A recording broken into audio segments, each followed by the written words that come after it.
আমার চুল আমি কাটবো, যখন ইচ্ছা তখন কাটবো, এমন মন্তব্য করেছেন রুনা খান। ছোট পর্দার জনপ্রিয় অভিনেত্রী রুনা খান ক্যারিয়ারে অসংখ্য নাটকে অভিনয় করে দর্শকের মন জয় করে নিয়েছেন তিনি। 40 ঊর্ধ্ব এই অভিনেত্রীর রূপ লাবণ্যে এখনও মুগ্ধ তার অনুরাগীরা।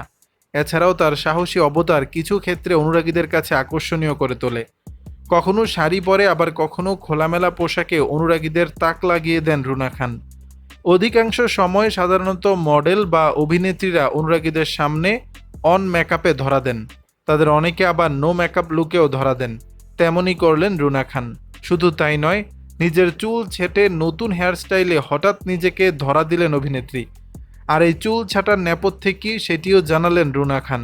মাস দুয়েক ধরে কোনো সাড়া শব্দই ছিল না রুনা খানের। বৃহস্পতিবার থেকে হঠাৎ সামাজিক মাধ্যমে সরব হতে দেখা গেল অভিনেত্রীকে। সেখানে এক শিশুকে কোলে তুলে ছবি তুলতে দেখা যায় রুনাকে। এর পরদিন নিজেকে ব্যতিক্রমী লুকে ধরা দিলেন রুনা। সেখানে স্পষ্ট ফুটে উঠল তার বয়সের ছাপ, সঙ্গে চুল ছোট করে ফেলেছেন তিনি। জানালেন নিজের চুল নাকি নিজেই কাটেন, তাও আবার বটি দিয়ে। শিক্ষা জীবনে হল থেকে পাওয়া পুরনো অভ্যাস বদলাতে পারলেন না, তাই তো নিজের চুল নিজেই কেটে সেই হল জীবনকে স্মৃতিচারণ করলেন। এক ফেসবুক পোস্টে রুনা লেখেন, নিজের চুল নিজের হাতে কাটার ব্যারাম আমার পুরনো। ইডেনে হলে থাকার সময় একবার কাঁচি ছিল না বলে বটি দিয়ে মাথার চুল কেটেছিলাম। অনেকগুলো নাটকের শুটিংও বটি দিয়ে কাটা হেয়ারস্টাইলে হয়েছে।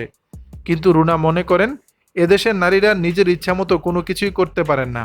ওই পোস্টে রুনা লেখেন, এই বঙ্গদেশে বেশিরভাগ নারীরা নিজের যখন যা ইচ্ছা করে তা করতে পারে না।